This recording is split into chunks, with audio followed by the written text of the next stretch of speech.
Hello दोस्तों, हमने पिछले एपिसोड में बताया था कि सपोर्ट और रेजिस्टेंस क्या है। सपोर्ट का काम होता है मार्केट को हमेशा ऊपर की तरफ फेंकना और रेजिस्टेंस का काम होता है मार्केट को नीचे की तरफ फेंकना। लेकिन काफी बार क्या होता है कि सपोर्ट वर्क नहीं करता है, रेजिस्टेंस वर्क नहीं करता है। वो मार्केट को ना तो नीचे आने से रोक पाता है ना ऊपर जाने से रोक पाता है। ऐसा क्यों होता है? तो इसीलिए आज का ये एपिसोड है, इसमें हम आपको बताएंगे कि ऐसा क्यों होता है। यहाँ पर सपोर्ट और रेजिस्टेंस की वर्किंग किस प्रकार से है, किस तरीके से है, कि वो कैसे काम करते हैं। कभी वो काम करते हैं, कभी वो काम नहीं करते हैं। इसकी पूरी इंफॉर्मेशन आज इस वीडियो में आपको पूरी मिलेगी। तो दोस्तों वीडियो को लास्ट तक जरूर देखना, तभी आपको सपोर्ट और रेजिस्टेंस की पूरी इंफॉर्मेशन मिल पाएगी। कि वर्किंग बता देता हूं आपको कि किस तरीके से वर्किंग करते हैं। ठीक है दोस्तों, तो वर्किंग के लिए सबसे पहले हम बात करते हैं रेजिस्टेंस और नीचे की तरफ है हमारा एक सपोर्ट। अब यहाँ पर मान लीजिए मार्केट चल रहा है। अगर आपको खरीदना है मार्केट में कोई भी कॉल या पुट ऑप्शन आपको खरीदना है, तो आप कहाँ पर खरीदोगे? क्या आप यहीं पर खरीदोगे? तो आप बोलोगे नहीं यार, यहाँ पर क्यों खरीदूंगा। मान लीजिए यहाँ पर मैंने कॉल ऑप्शन बाय कर लिया और वो मार्केट नीचे चला गया सपोर्ट की तरफ, तो मुझे नुकसान हो जाएगा। यहाँ पर मैंने पुट ऑप्शन बाय कर लिया और मार्केट ऊपर की तरफ चला गया, तो मुझे नुकसान हो जाएगा। तो यहाँ पर तो कोई कंडीशन ही नहीं दिख रही कि मार्केट ऊपर जाना है या नीचे जाना है। हाँ, अगर मार्केट ऊपर चला जाए तो मैं रेजिस्टेंस पर खरीद सकता हूँ, अगर मार्केट नीचे आ जाए तो मैं सपोर्ट पर खरीद सकता हूँ। तो यहीं पर होता है सारा खेल सपोर्ट और रेजिस्टेंस बनने का। मान लीजिए यहाँ पर मार्केट है, मार्केट धीरे धीरे धीरे धीरे नीचे आया। अब ये जब यहाँ पर आ गया ना, तो क्या होगा? आपको लगेगा भैया सपोर्ट पर आ गया, अब ये सपोर्ट लेकर ऊपर जाएगा, तो आप यहाँ पर खरीदोगे। आप सोचोगे भैया यहाँ पर मैं बाय करूँगा और यहाँ पर मैं सेल कर दूंगा तो मुझे प्रॉफिट हो जाएगा, तो आप यहाँ पर खरीदोगे। जैसा आप सोचते हैं वैसा ही और लोग भी सोचते हैं। तो जितने ज़्यादा लोग सोचेंगे ना, वो सभी लोग यहाँ पर बाय करेंगे, तो मार्केट तेजी से ऊपर जाएगा। मार्केट तेजी से ऊपर गया ऊपर गया ऊपर गया, रेजिस्टेंस आ गया। अब आप क्या सोचोगे? भैया रेजिस्टेंस आ गया, यहाँ से मार्केट वापस से नीचे आएगा, तो यहाँ पर मुझे बेचने में फायदा है, वरना ये आधा नीचे आ जाएगा। यहाँ पर मैं बेचूंगा तो मुझे आधा ही प्रॉफिट होगा, तो मुझे पूरा प्रॉफिट चाहिए, तो मैं यहीं पर बेच देता हूँ। तो यहाँ पर आप क्या करोगे? यहाँ पर जिन भी लोगों ने ये सपोर्ट पर बाय किया था ना, वो सभी लोग रेजिस्टेंस पर सेल कर देंगे। और जब लोग सेल करेंगे तो मार्केट वापस से नीचे गिरेगा, क्योंकि आपको पता है जब लोग बाय करते हैं तो मार्केट ऊपर जाता है, जब लोग सेल करते हैं तो मार्केट नीचे आता है। तो इस तरीके से सेल और बाइंग का इफेक्ट पड़ता है रेजिस्टेंस और सपोर्ट को बनाने में। यानी जहाँ से ज़्यादा बाइंग होती है ना, वो सपोर्ट का काम करने लग जाता है, जहाँ से ज़्यादा सेलिंग होती है ना, वो रेजिस्टेंस का काम करने लग जाता है। तो आपको सपोर्ट और रेजिस्टेंस की वर्किंग समझ में आ गई होगी मेरे हिसाब से, कि सपोर्ट और रेजिस्टेंस कहाँ कहाँ पर वर्क करता है। इसी तरह आप कितने भी ऊपर नीचे सपोर्ट और रेजिस्टेंस बना सकते हैं। अब मैं आपको बताता हूँ भैया आपको सपोर्ट और रेजिस्टेंस किस हिसाब से बनाने हैं, कहाँ कहाँ पर आपको बनाने होते हैं। सबसे पहले तो हम मान लीजिए आज आपका ट्रेडिंग डे है, तो आपको देखना है कल वाला चार्ट। मान लीजिए कल का चार्ट ये मैंने बना दिया भैया, ये मैंने कल वाला चार्ट बना दिया। तो हमें इस चार्ट को देखकर सपोर्ट और रेजिस्टेंस कहाँ कहाँ पर बनाने हैं। तो सबसे पहले तो हमें एक लाइन ड्रॉ करनी है कल के हाई पर, ठीक है।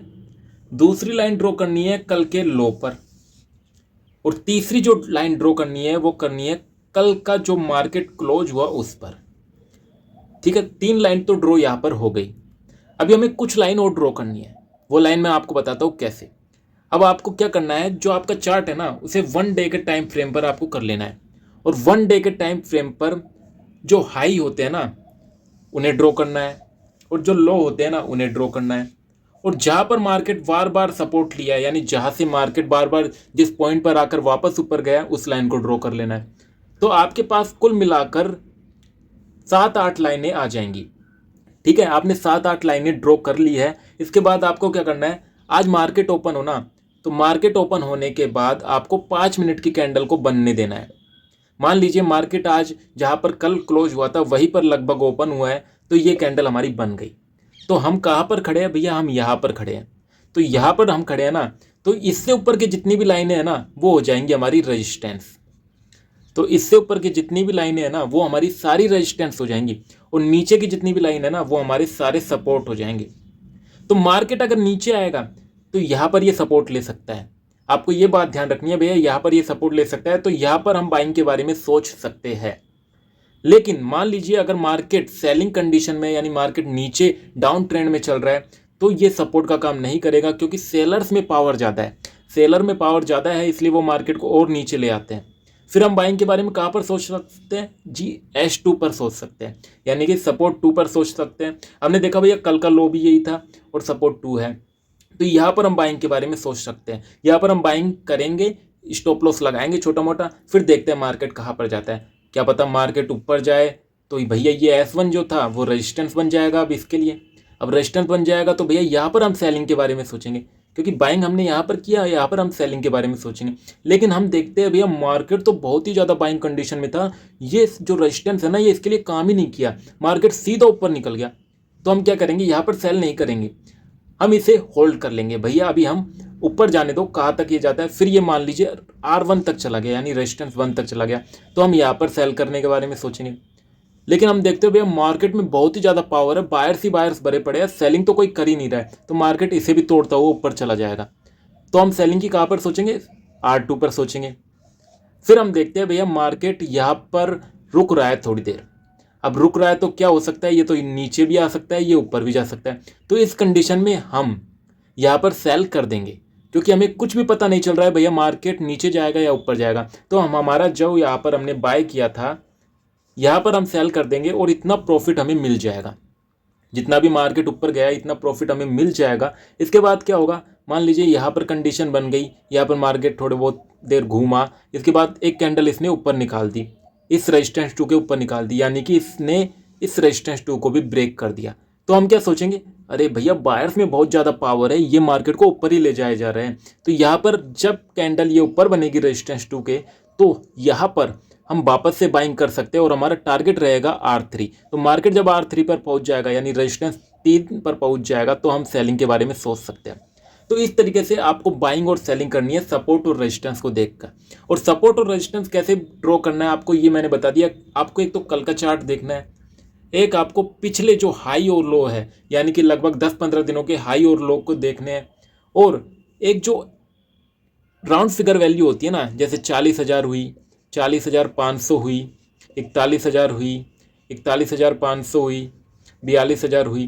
तो ये जो वैल्यू है ना, ये भी एक तरीके से सपोर्ट और रेजिस्टेंस के ही काम करते हैं। मान लीजिए 40,000 है तो 40,000 पर भी आपको एक लाइन ड्रॉ करनी होगी। ये वैल्यू है ना, ये भी एक तरीके से सपोर्ट और रेजिस्टेंस का काम करते हैं। तो दोस्तों मेरे हिसाब से आपको सपोर्ट और रेजिस्टेंस अच्छे तरीके से समझ में आ गया होगा। अगर आपका कोई भी क्वेश्चन है सपोर्ट और रेजिस्टेंस को लेकर, तो आप कमेंट में हमें बता सकते हैं, हम उसका सॉल्यूशन आपको देंगे फुल एक्सप्लेनेशन के साथ में। और अगर आप किसी टॉपिक पर डिटेल वाइज वीडियो चाहते हैं तो वो भी हमें कमेंट में बता सकते हैं, हम उस टॉपिक पर डिटेल के साथ पूरी वीडियो बनाएंगे, ताकि आपको बिल्कुल आसान शब्दों में समझ में आए ऑप्शन ट्रेडिंग कैसे काम करती है।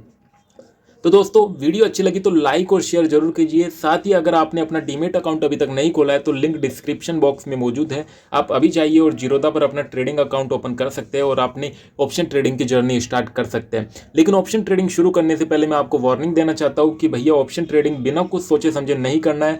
आपको सबसे पहले ऑप्शन ट्रेडिंग के बारे में सीखना है। जब आप अच्छे तरीके से सीख जाओ तभी आप ऑप्शन ट्रेडिंग में घुसिए। इसलिए हमने एक ऑप्शन ट्रेडिंग सीरीज स्टार्ट की है, जो हमारे यूट्यूब चैनल पर एपिसोड के रूप में प्रेजेंट है, आप जाकर देख सकते हैं। हमारे 4 एपिसोड आ चुके हैं और ये हमारा 5वां एपिसोड है जो आप देख रहे हैं। थैंक यू दोस्तों। तो दोस्तों आपने देखा कि सपोर्ट का काम होता है ऊपर फेंकना, रेजिस्टेंस का काम होता है नीचे फेंकना। तो आप कॉल या पुट ऑप्शन बाय कहां पर करें?